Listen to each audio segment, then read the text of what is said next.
the podium. Good afternoon, all. I would like to thank the iOS Scientific Committee for giving me this opportunity. So I'm going to talk about the topic whether residents should no longer be taught ECC or SICS, and I agree with this topic. So first point is that only once we get out into practice, out of our residency, basically only phacoemulsification is being performed.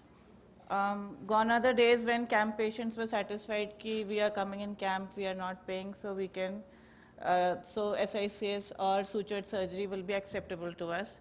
All patients are now largely aware about phacoemulsification surgery, and they all want the best of facility.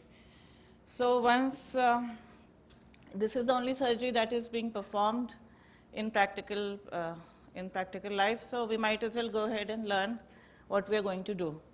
And this is the era of wet labs. So there is the earlier principle that first we learn ECC or SICS and then we'll progress stepwise to phacoemulsification.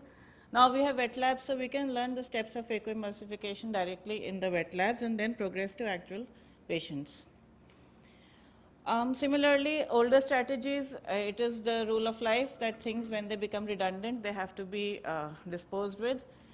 Like ICC was the standard earlier on when surgeries were started, and eventually it was done away with.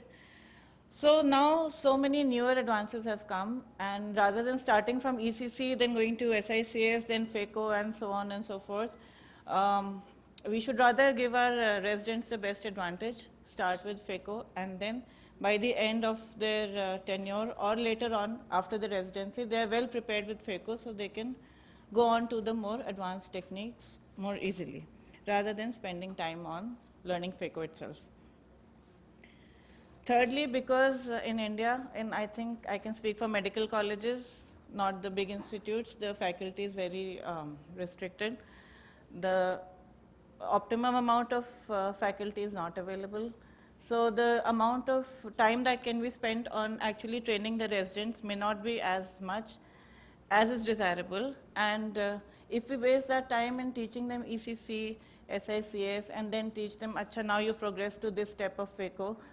Rather than that, if we start teaching them phaco on the wet lab, on simulation softwares, and then go on to teach them phaco steps right away in the actual patients. So as also said by Dr. Shahid Alam in the previous set of lectures, that the patients who are, the residents who are performing phaco by the end of the residency is very few. It's abysmally low.